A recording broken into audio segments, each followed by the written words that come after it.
All right, weather weenies, let's talk about forecast models because they've been showing pretty consistently during that week of Thanksgiving. There's going to be something going on around the central United States, a pretty deep area of low pressure. As of today's forecast model runs, that is gone.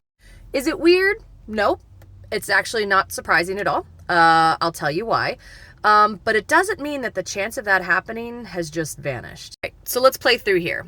This is where we are right now, and we're going to fast forward along. Here's our rain for this weekend. This is according to the GFS rain snow mix, Thursday, Friday, still seeing that happening. Okay, where'd that low go? Here we are, Wednesday. Thursday, GFS shows massive high pressure, actually. Doesn't even show any sort of low, shows massive high pressure. And then there's that at the end of the forecast period.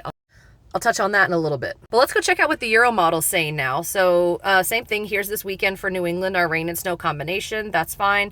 But then as we approach Wednesday and Thursday, it still shows a low, but God, it is nothing like what it was before. It's just really a totally different situation. And then once again, if we forward through the end, doom and gloom and disaster, right?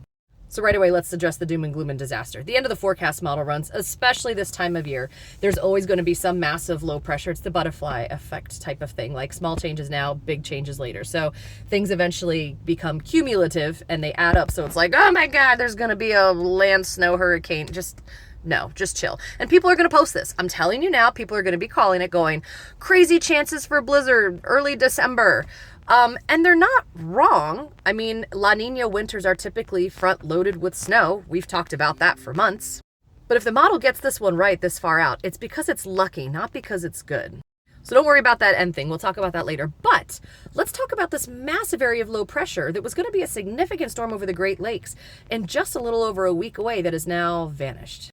With forecast models, we look for consistency. And run after run, it was showing some nice consistency with this low pressure. So seeing this just kind of disappear is definitely interesting. And so what we need to see now is how long is it gone for? Does it come right back?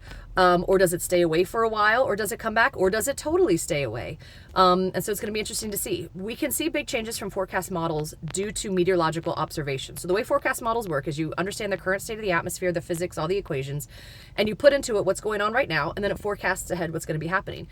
Put good in, get good out. Put bad in, get bad out. So if for some reason a bunch of observations that went into this were a lot different than forecast, or were bad, or were missing, or anything like that, it could have drastic changes on what the forecast says.